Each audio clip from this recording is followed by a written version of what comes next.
Hey everyone! Our last topic for partnership. Yay! Maka-move on na tayo sa ibang topics ng advanced accounting. Okay, so partnership liquidation. The last topic sa partnership. So, di ba tapos na tayo sa paano mag-form, paano kapag nag-ooperate yung partnership, and then if may na-admit or na-dissolve yung partnership due to admission, retirement, withdrawal, or death of a partner, anong gagawin? Nandito naman tayo sa paano kapag ayaw na.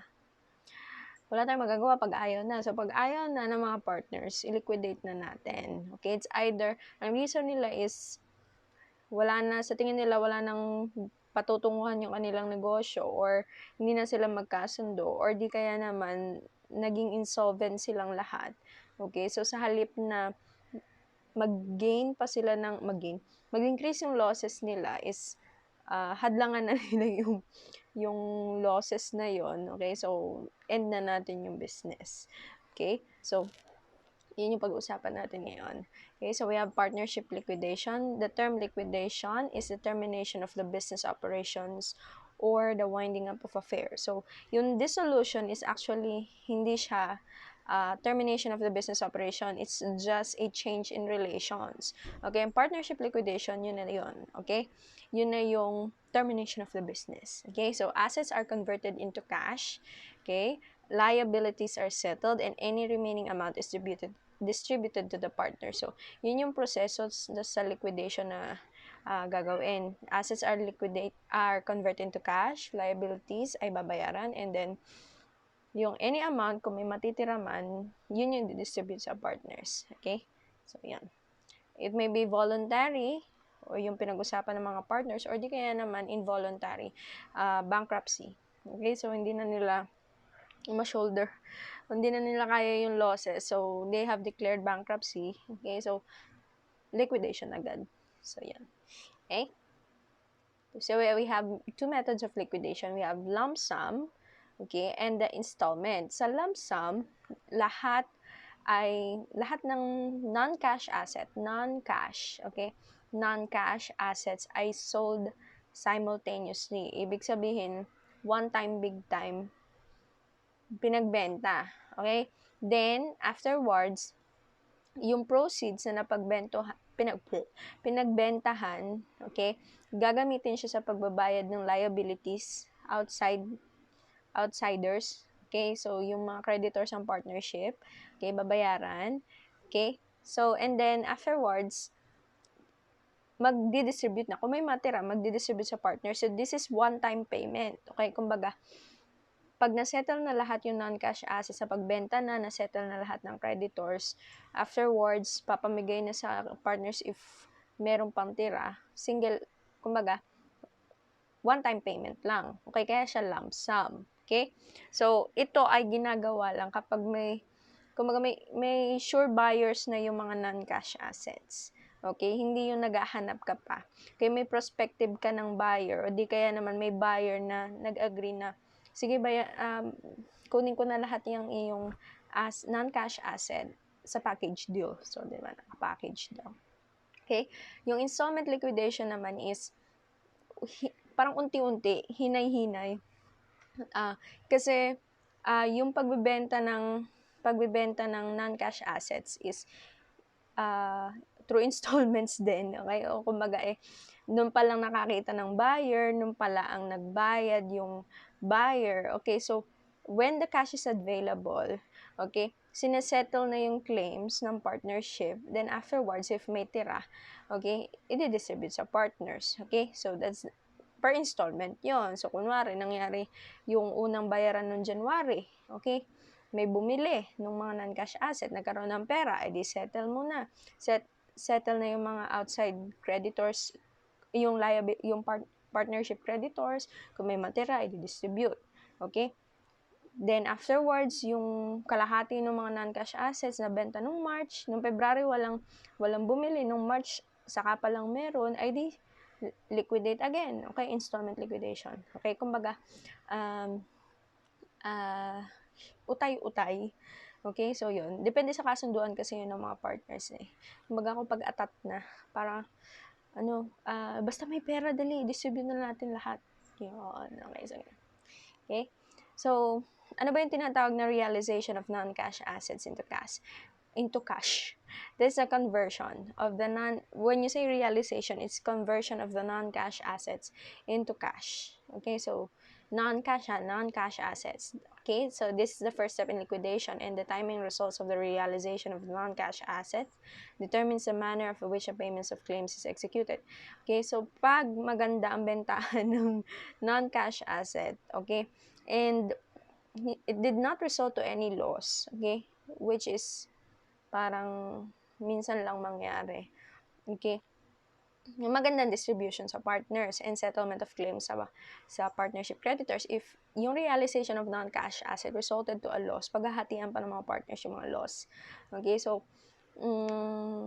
usually naman loss loss siya. Why? Kung titingnan mo kasi, yung mga assets of the partnership, okay, other than AR are accounts receivable. For example, the equipment. Okay? The carrying amount is, for example, 200,000. Tapos, yung buyer mo, sabi I think dahil luma na yung equipment mo or dahil nagamit mo na ilang beses, I'll just buy it at, let's say, for example, 100,000. Okay, so naka-loss ka na agad. Ma'am, bakit pumapayag? Kasi kesa naman sa wala. Di nga? Maganda nang may bumalik kaysa sa wala. Okay, so ganun. Okay? We have settlement of claims by order of priority. So, pag nagbabayad ng utang, may order of priority. Una, yung outside creditors or the creditors of the partnership outside outside creditors, yung tagalabas. Okay? Ma'am, bakit may inside creditors? Oo naman, kasi yung mga partners minsan nagpapautang sa partnership. So, second priority lang sila. First priority yung tagalabas, second priority yung tagaloob. Bakit kaya? Kasi minsan nakakahiya sa tagalabas. Okay, image kasi ng partnership ang pinoprotektahan and the credit standing. Yung nasa loob, okay, the partners, maintindihan pa nila if hindi ka if inuna mo yung outside creditors kasi syempre, partner din sila. So yun. Then, last one is owner's capital balance. Kakaiyamot naman, pinakahuli, nag-invest sa partnership, tapos nung nag-liquidate, panghuli pa yung priority. Ganyan talaga. Okay, meron tayong tinatawag na right of offset. Okay, when there is a deficit in a partner's capital account, it is allowed to offset such if there is a loan payable to that partner. Kapag yung partner na yon ay nagpahiram sa partnership, okay, may loan payable yung partnership dun sa partner, tapos biglang nag-deficit, okay, itong si partner na nagpahiram, pwedeng mag-offset. That's the right of offset. Okay, so yan. So, let's first discuss lump sum liquidation. Paano ba siya ginagawa? Una, the non-cash assets are converted into cash. Okay? Then, afterwards, the total gain or loss on sale is allocated to the partner's capital balances or PL using the P&L ratios. Okay? Then, actual liquidation expenses are allocated to. Afterwards, liabilities to outside creditors are settled. Liabilities to inside creditors are settled, and then any remaining cash is distributed to owners in full settlement of their interests. Okay, so gawin natin. Examples, this adapted problem. So, the partners of Twiceco decided to liquidate their partnership on January. Hindi mahalatang once ka, comeback is real. Information about the partnership are as follows. Okay? So, you have cash na 20, AR na 60, inventory 120, okay? You have Mina, 20%, partner Mina, 20%, Geo, 30%, and Dion, 50%. Okay, so, the non-cash assets were converted as follows. They were realized daw, AR at 50,000, yung balance hindi na makakolekta. Magkano ba AR mo? 60, tapos 50,000 lang yung nakolekta mo. Oh my God. Inventory daw ay 70K lang. Equipment ay 250 lang. Liquidation expenses paid for 2,000. And then, ang tanong, how much is the amount distributed to the partners in the final settlement? So, di ba? Kesa naman sa walang bumili. Okay? So, una, we look for the gain and loss on sale. Okay? So, computein muna natin yung net cash proceeds. Kung magkano ba yung natanggap mo. Okay? So, yung AR down na kolekta is 50. yung inventory na pagbenta at 70, yung equipment at 250, less mo na yung nagastos mo sa liquidation expenses na 2,000, your total net cash proceeds is 368, okay? Bangga mo siya sa carrying amount of all your non-cash assets since this is a lump sum liquidation, okay? All.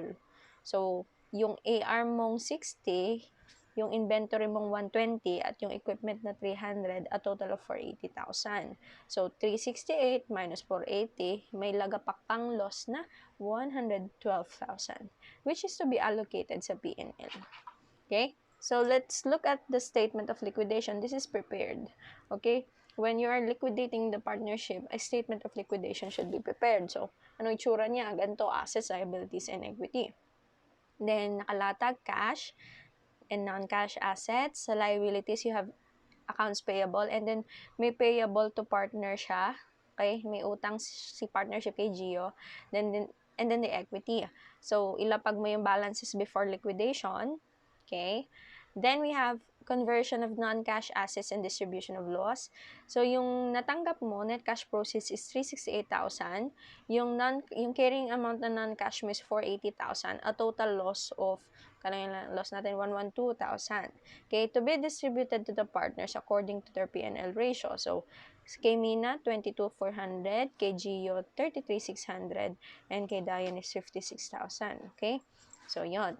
Then, next sa ating gagawin, sa ating mission is to pay the outside creditor. So, bawas mo sa cash yung 30,000 accounts payable. Okay, so, bawas mo sa cash. Then, sa liabilities part, 30,000. Okay? Kung mapapansin ninyo, balance pa rin ang equation kasi sa magkabilang side ng accounting equation may nangyayari. Okay? Next, payment to inside creditors. Okay, sino bang inside creditor? Si Gio, kasi nagpautang si Gio sa kanya sa partnership. So, you have assets at cash, bawasan mo ng 20,000. Okay, and then tanggalin mo na yung kay Gio yung 20,000.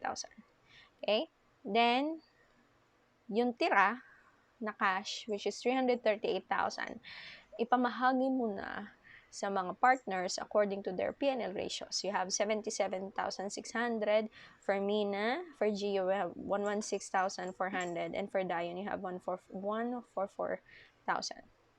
Okay?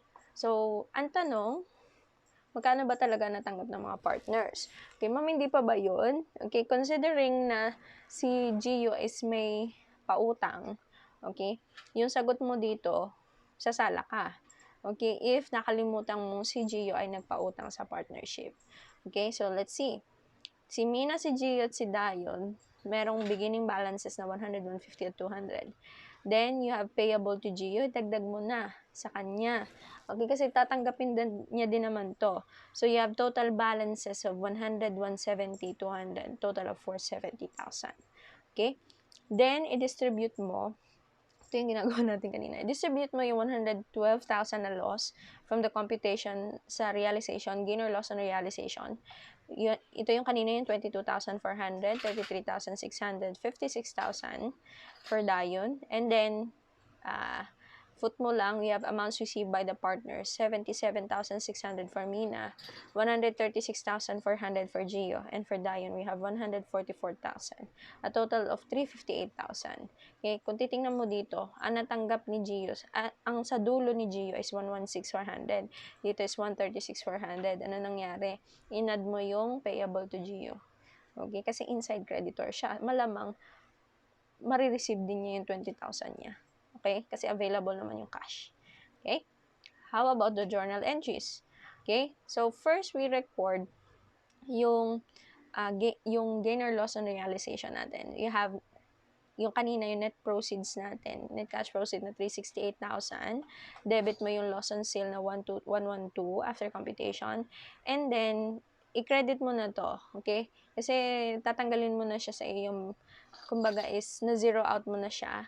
You have AR na 60, inventory na 120, and equipment na 300. Napagbenta mo na kasi. Okay? Then afterwards, you journalize the share of the partner sa loss on sale. Yung kay Mina na 22,400, 33,400, kay Gio na 33,600, kay Dayo na 56,000. Okay? Then next, you pay for the outside creditor na 30,000. You debit accounts payable na 30,000, credit cash 30,000. You pay for the inside creditor na si Gio. You have debit payable to Gio 20,000, credit cash na 20,000. Now you record the share of the partners sa hindi ko pala na-edit sa remaining payment. Okay, dapat ito ay hindi loss on sale, dapat ito ay cash. Okay, so Mina capital 77,600, Gio's capital 116,400, and Diane capital 144,000, credit cash, okay, 338,000. Dali lang, 'di ba? Pag lump sum liquidation, madali lang siya. Okay, paano kung installment? Okay, so sabi, adapted yung problem, you have assumed the same facts from the previous problem except that the partners will be liquidated over a period of time. So, sinabi na siya ay installment liquidation. Distributions to the partners will be made as cash becomes available. Information of the first conversion of non-cash asset is as follows. 75% daw of the AR, ang nakolek lang is 30,000. Kalahati na inventory na pagbenta na 40,000 lang. Equipment daw, na carrying amount is 200,000 na pagbenta ng 120. May tira pa yun kasi ang total equipment mo ay 300,000. 200,000 pa lang daw yung nabenta. Okay? Ang benta pa ay 120. Nagbayad ng actual liquidation expense na 2,000 and then nag-assume ka na ng estimated future liquidation expense na 1,000. Siguro dahil alam mo na sa sunod na buwan may babayaran ka pa. Excuse me. Okay? 9,000 cash was retained in the business for potential unrecorded liabilities and anticipated expenses. So, meron silang contingency fund. Okay?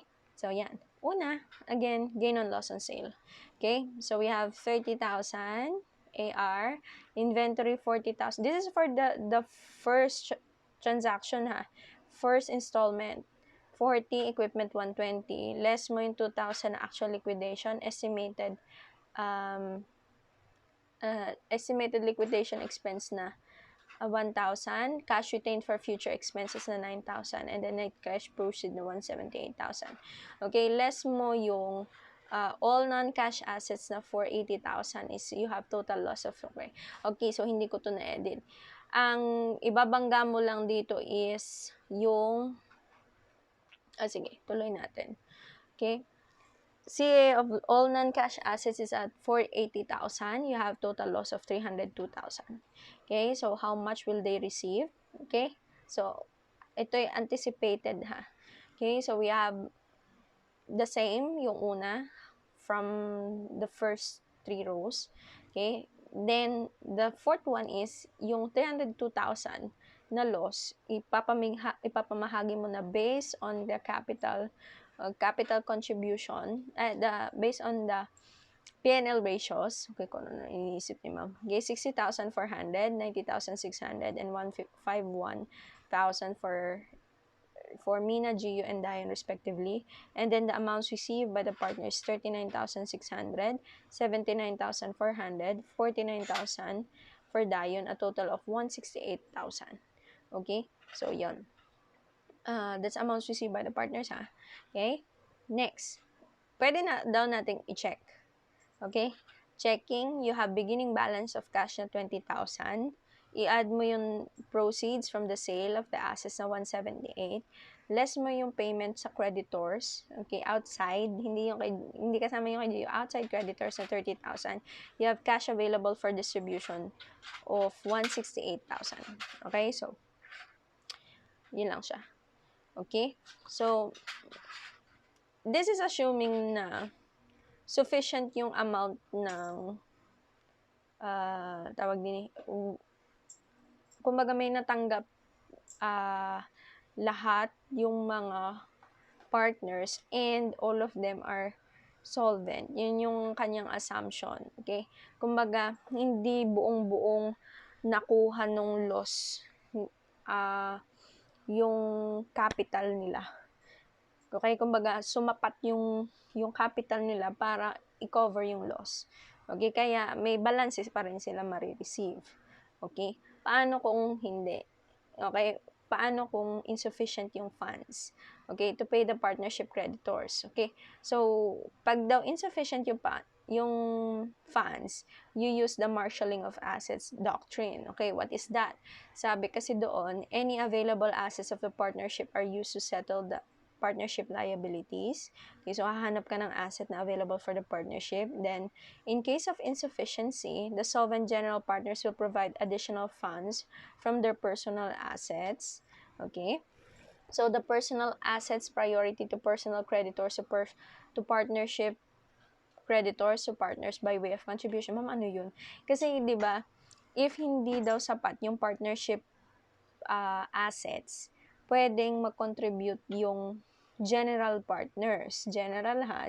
Kasi unlimited partners is only liable to their respective capital contribution sa partners. Sa general partner, to the extent of their personal assets.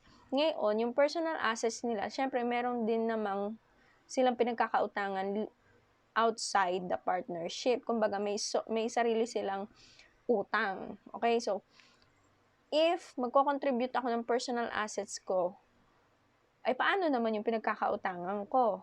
So, may priority din naman on handling personal assets. So, you have personal assets priority. Una daw, priority na personal creditors mo. Okay?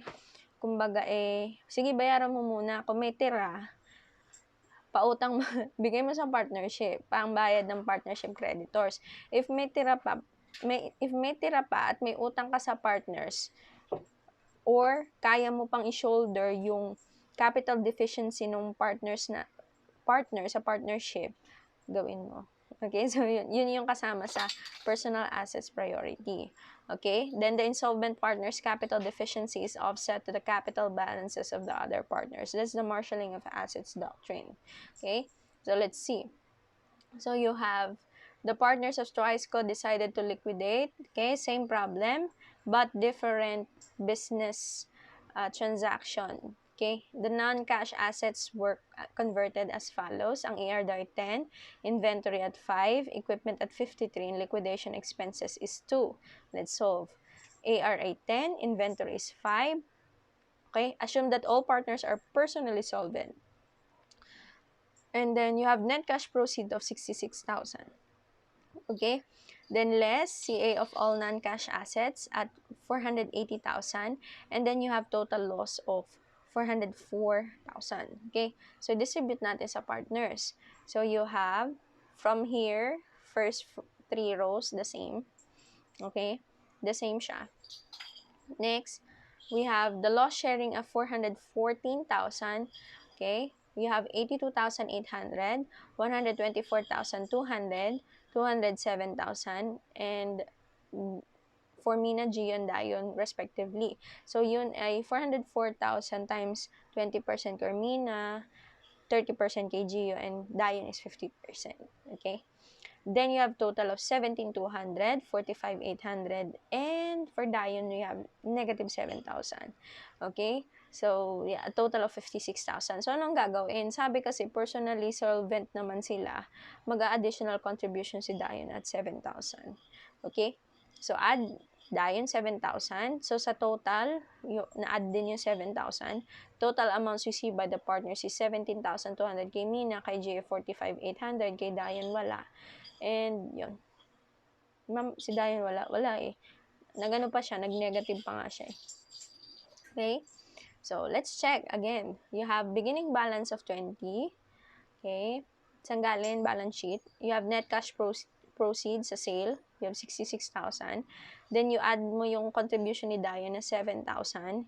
Then, you less yung payment sa outside creditors na 30,000. You have total available for distribution na 63,000. Ma'am, alin ba yung tinitingnan dyan? Ito, 63,000 din siya. Just to check. Okay, if tama yung ginagawa mo. Yung kanina, ganun din. Yan, 168,000 yung sa installment liquidation. Okay, putol nga to eh. Dapat ito yung may second liquidation para kita natin kung paano siya gawin. Okay, sa safe payments natin tingnan. If may edit ko pa to, okay, dagdagan natin ng for the second month or the second installment. Okay, bakit kaya nawala yung aking second installment na yun? Okay, next. 168,000 ito. Okay? And then this one is at 168. Diba? So, checking siya. Pwede mo siyang gawin for checking if tamang yung ginagawa. Okay? So, yun. I think, the installment liquidation sa guided exercise natin, mas pagtuunan ng pansin. Kasi I think this is kulang. Okay? Kumbaga nakukulangan ako. Okay? Anyway. Nasaan na tayo? So, let's check. Yan. Assume that Dion is insolvent. Paano kung si Dion ay insolvent? Okay? What is the gain on them? Okay? Wala na yung what is the gain or loss na sila. Okay? Assume that Dion is insolvent. So, if insolvent si Dion, yung kanyang negative 7,000, iso-shoulder ni Mina at ni Gio. Dahil mabait sila. Okay? So, dahil solvent naman si Mina at si Gio, the capital deficiency of Dion is shouldered. Okay, kasi nabayaran na naman yung outside creditors, nabayaran naman si Gio, okay, solvent pa rin sila, edi hatiin na lang ni Mina at ni Gio. Okay, so paano? The negative 7,000 times 20%, ito kay Mina ha, Mina's P&L divided by 50%, mamano yung 50? Add mo lang yung capital ni Mina at ni Gio. Percentage, P&L ratio, percentage ni Mina at ni Gio. Okay? Kay Mina 20, kay Gio 30, total of 50. So, 20% divided by 50% times negative 7, you'll get 2.8. At same time, kay Gio is 4.2. Okay? Then, foot mo lang amounts received by the partners. You have, kay Mina is 14,400, kay Gio is 41,600, kay Dion wala. Okay? Total of 56,000. Okay? Okay. Alam naman, magkaroon pa si Dayon. Okay? Sinolder na nga ng iba. Yan. Okay? So, yan. This is, actually, itong way na to is an informal way or, hindi naman talaga informal way. Kumbaga it's one way of doing it. Okay? Meron pa kasi tayong mas formal na way of doing it. The Safe Payments and Cash Priority Program. Okay? Ano ba siya? Kasi, ayaw mo kasi na ginagamit siya sa installment liquidation, ano. Ang danger kasi sa installment liquidation is baka masyado na tayo nag-overpayment sa mga partners. Kumbaga, yung managing partner inaasikaso yung liquidation, okay, or may administrator or kung are a third party na nag-aasikaso nung kanilang liquidation. Tapos biglang overpaid na pala yung mga partners, o kaya naman is hindi pala sila nababayaran ng tama. Okay, so yun yung danger nung installment liquidation. So, anong nangyari? Gumawa ng formal way of doing it. That is the Safe Payment Schedule and the Cash Priority Program. Doon muna tayo sa Safe Payment Schedule. This avoids overpayment. And ano bang ginagawa? This shows the cash that can be distributed to the partner safely during installment liquidations. Okay? Kasi, di ba meron nga tayong, kung makikita mo sa problem, meron tayong mga contingencies na pinaghahandaan, the estimated future liquidation expenses, and some unrecorded liabilities, and other anticipated expenses. Okay? Safe ba na yung amount na yun ay ibigay natin sa partners? Okay? That certain cash proceeds, okay, kasama na yung assumption natin ng as anticipated expenses. Okay? Safe ba na yun yung ma-receive nila? O baka naman, nabayaran ko sila, nabayaran yung mga partners, yung pala, merong mga expenses na dapat bayaran, ayaw na ngayon mag-contribute ng mga partners for the expenses, turuan na. Okay, so, that's the reason why safe payment schedule is used to avoid overpayment. Okay, considering all of the expenses to be, all of the liabilities, expenses na may incur ng liquidation process. Okay, so, unsold non-cash assets are treated as loss, and expected future liquidation costs and potential unrecorded liabilities are immediately treated as losses. This is the assumption.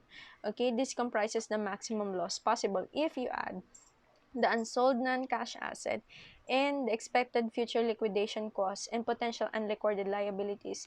That's the maximum loss possible. Okay?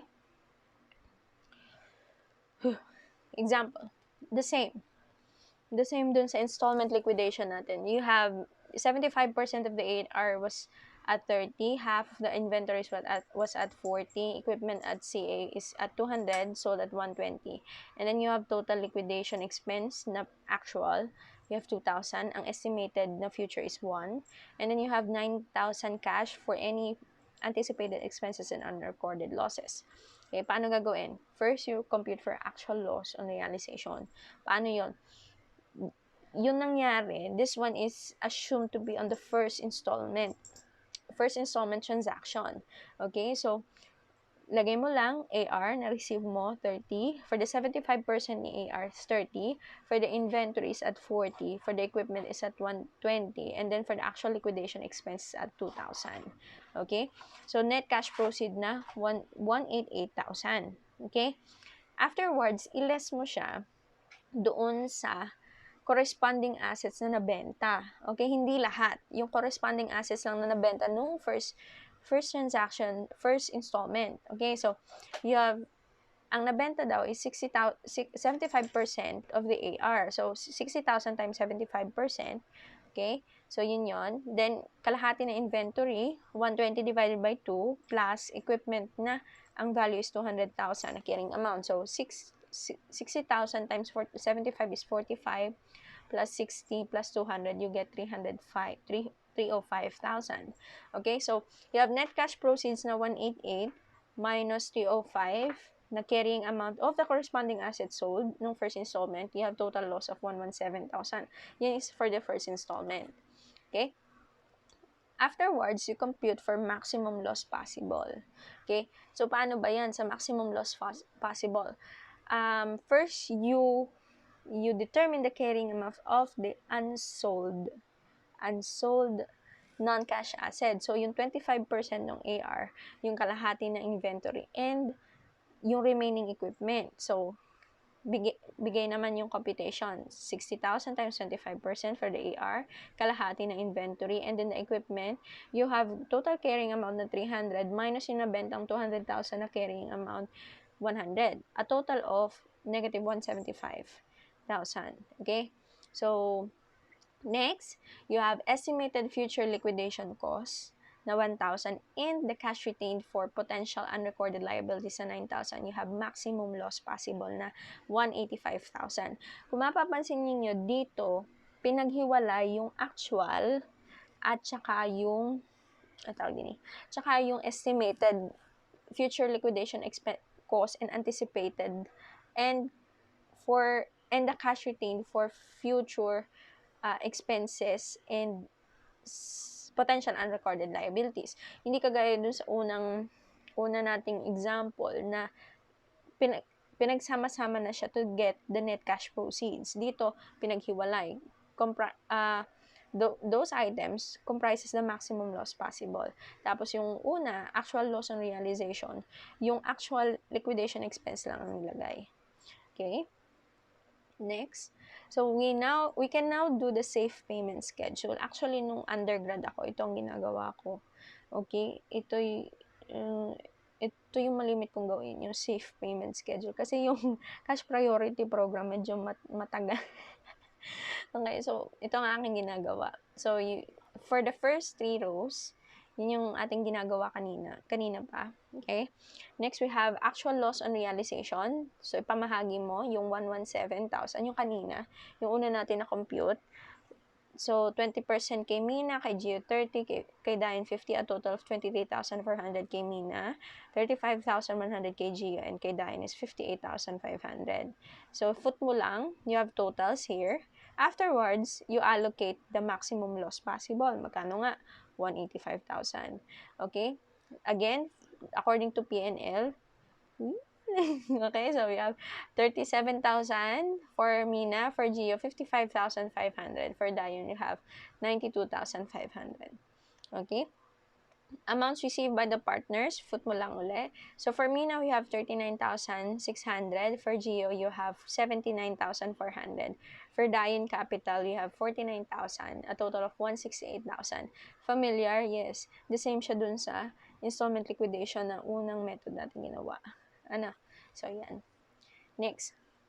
Paano naman ito ang ating gagawin sa guided exercises. Yung may pangalawang transaction, pangalawang installment na mangyayari. Okay, the following transaction happened in February 20x1. You have the remaining AR was collected at 10, half of the inventory was at 20, remaining is at 30. Liquidation expenses and previously unrecorded liabilities were paid at 10 and natapos na daw yung liquidation process na February. Okay? So, gawin natin. Actual loss uli. Actual loss, you have AR na 10, inventory na 20, equipment na 30, less actual liquidation expenses na 10, you have net cash proceed na 50, and then less the carrying amount of the corresponding assets sold. Okay, so you have 60,000 times 25%. Okay, yun na lang kasi yung tira, di ba? Nabenta na yung 75%. So, 25%, kalahati ng inventory, and then the remaining 100,000 na equipment. Okay? So, total of 175. Kung mapapansin mo, ito ay yung kinumpute mo sa maximum loss possible. O, di kunin mo na lang dun kasi mas mag-compute ka pa uli. Okay, so minus mo lang 50 minus 175, you get 125,000. Okay? Total loss. Bakit walang maximum loss possible? Kasi nga, tapos na yung liquidation ng February. So, wala ka nang i-anticipate na future expenses pa or any unsold carrying amount of unsold assets. Okay, kasi tapos na siya ng February. So, hindi ka na magko-compute. So, you have alin ang bago? So, itong unang tatlo, hindi na siya bago. Allocation of loss on realization, ito yung una. Okay? Iakyat mo yung first installment payment. Okay? Kung ito ay last doon sa table, last row doon sa table nung una nating compute for January, iakyat mo siya. Okay? So, a total of interest bago mag-February ng 37,000 kay Mina, kay Gio 55,500, kay Dayo 92,500, and total of 185,000. Okay? Now, you allocate the loss on realization na nangyari noong February. Okay? Parang nagana na aking screen. Anyway. So, you have 125,000 yung i-allocate, yung na-compute natin. Okay? 25% ay kay Mina, kay Gio is 37,500, kay Dayon ay 62,500. Okay? Then, foot mo lang, final installment payment to partners, you have 12,000 kay Mina, kay Gio is 18,000, kay Dayo is 30,000, a total of 60,000. Baby mamaya. Okay, so, that's for the safe payment schedule. How about the cash priority program? Dito naman, it's also known as cash distribution program. This determines sino ang unang babayaran. If the cash becomes available, sino ang unang babayaran at magkano. Okay? Paano na-compute yung this can be prepared prior to the sale of any asset. So, kahit wala pang nabebenta at inip ka na, dahil alam mong cash priority program, wala kang magawa, edi gawin mo ang cash priority program. Okay? Partners are ranked according to their maximum loss absorption capacity or the MLAC. Okay? So, those with the highest MLAC, okay, are paid first. Yung pinakamaliit, siya yung huli. Okay? So, total partners interest, paano kinocompute? You have total partners interest in the partnership divided by the P&L percentage. Okay, so gawin natin. Papapansin ang aking kiri. Ngat-ngat na niya lahat ng gamit ko dito. My God. Okay, the same problem sa una nating, ito yung kanina pa nating ginagamit. Okay. So this one, first, MLAC is determined. So, you have capital balances of 100, kay Gio 150, kay Dayan 200. Total of 450. Then, add mo yung kay Gio yung utang, pautang na 20,000. So, ito, 100, 170, 200. Then, divide mo siya. This is a total partners interest to the... Wait, sorry, guys. Wait lang, huwag ka pumunta sa bintana. Say hello. Hi! Okay, so, commercial break. Okay, so, we have divide mo siya sa P&L, ratios nila, 100 divided by 20%, you have MLAC na 500,000, Geo you have 170, divided by 30%, you have 566, 667, and you have Dion na 200 divided by 50% na 400,000. Okay? gusto niya talaga lumabas. Ranking, so, tingnan natin yung ranking. You have, KG is first, kasi siya yung pinakamalaki. So, rank 1 siya. Okay? Kasi leader, char. Okay. So, second, sino? Si Mina. And then kay Dayon, kasi siya ang pinakamaliit, 400,000. Okay? Yan. So, first, second, third. Ma'am, tapos na, hindi pa. Okay? I-equalize mo yung MLAP. Why? Kasi gagamitin mo yung differences pag to compute for the amount of cash na ibibigay sa kanila. Okay? Pauna. Okay? So, you have ranks, nakalagay. MLAC, yung kanina. Then, you determine the difference between the first rank and then the second rank. So, you have Gio, 566,667 minus 500,000. You have 66667. Okay? Then afterwards, i-balance mo sila 500, 500, 400. So, balance na yung first at second. Okay? So, you determine ngayon the difference between the first, second, and the third. Okay? So, balance ito kay Dayon, hindi. So, 500 minus 400, you get 100,000, equalize mo siya. So, pasok mo siya kay Mina, 500 minus 100, 400, equalize na silang lahat.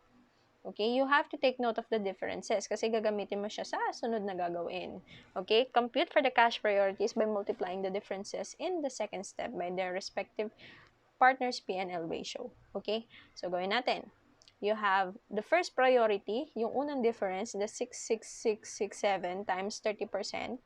Okay, kasi kay Gio siya, so times 30%. So, ang matatanggap ni Gio, dahil first priority siya, is 20,000. Okay? Second priority is Mina and Gio. So, the second difference, yung kinumpute natin 100,000 kay Mina and kay Gio, you have Mina is at 20%, and then kay Gio is 30%. So, 100,000 times 20% is 20,000. Kay Gio is 30,000. Ma'am, tatanggap na naman si Gio, of course. Okay? So, yan. Ay, si Dayon, pag may tira, kay Dayon. Okay? So, gagawa. Okay? So, ganon. Ganon ang cash priority program. Madali siyang gawin, masaya siyang gawin. Okay? Kasi para makikita ka, wala matatanggap si partner ganito. Okay? Pero huwag mo sasabihin sa kanila. Anyway, so you have, let's now compute. Let's apply this. So, una, hanapin natin yung cash proceeds. Although, dahil paulit-ulit natin ginagawa kanina pa, alam natin ang cash proceeds niya is 168,000. So, add mo lang, AR 30, inventory 40, equipment 120, minus mo yung actual liquidation expense na 2, yung estimated liquidation expense na 1, and then the cash retained for future expenses na 9. You get net cash proceeds na 178,000. Okay? Then, add mo yung beginning balance ng cash na 20. Okay? Less yung ibinayad mo sa outsiders na 30,000. You get cash available for distribution to partners na 168. Parang, ito yung checking. Okay? So, yon, para mabilis nating makuha yung cash available for distribution to partners na 168,000. Ngayon, pamahagi natin siya, according to cash priority program. Okay, so we have available cash na 168. Okay, sabi, makakatanggap si Gio ng 20 doon sa cash priority program, di ba? So, less mo na yun sa total ng 20. Next, you have Mina na 20 and then Gio na 30, less mo yung 50. Okay? So, magkano tira? 98,000. Pamigay mo na sa kanila according to their P&L ratios. So, 98,000 times 20%, 19,600 kay Gio, 29,400, and then kay Dayon, 49,000. Wow, naman si Dayon, tira-tira. Okay, so yan. First installment payment you get kay Mina is 39,600, kay Gio, 79,400, and kay Dayon is 49,000. Familiar? Yeah. Kasi nung safe payment method, parehas, 39,600, kay Gio, 79,400, and kay Dayon, 49,000, na total net cash proceed na 168,000. Sampa, yung una, the first installment liquidation illustration. You have amounts received by the partners, 39,600, 79,400, 49,000, again, a total net proceeds of 168,000. Meaning to say, maalin sa tatlo, okay, pwede namin gamitin the formal and informal way, of course. Okay? Kasi kung makikita mo, parang Parehas lang naman. Depende kasi sa problem. Kasi there are problems that will ask you how much is the cash to be received according to the cash priority program of partner A. Okay? So, pag ganun, ibig sabihin, gagawin mo is yung cash priority. Okay? So, pag tinanong, what is the maximum loss possible? Makukuha mo lang siya if you're going to do the safe payment schedule. Okay? So, depende yon. Okay? Kung saan ka mas komportable, yun ang gawin mo. Sabi ko nga sa inyo, nung undergrad ako, safe payment schedule ang aking ginagawa. Malimit. Okay? Pero pag tinanong ako ng cash priority program, okay, kung magkano yung cash na marireceive ng first priority at kung sino yung first priority partner, wala akong magagawa. Gagawin ko yung cash priority program. So, yon. Okay? So, yun lang naman for the theories and some application of the partnership liquidation. Okay? See you all sa guided exercises for more more examples. Okay? Bye!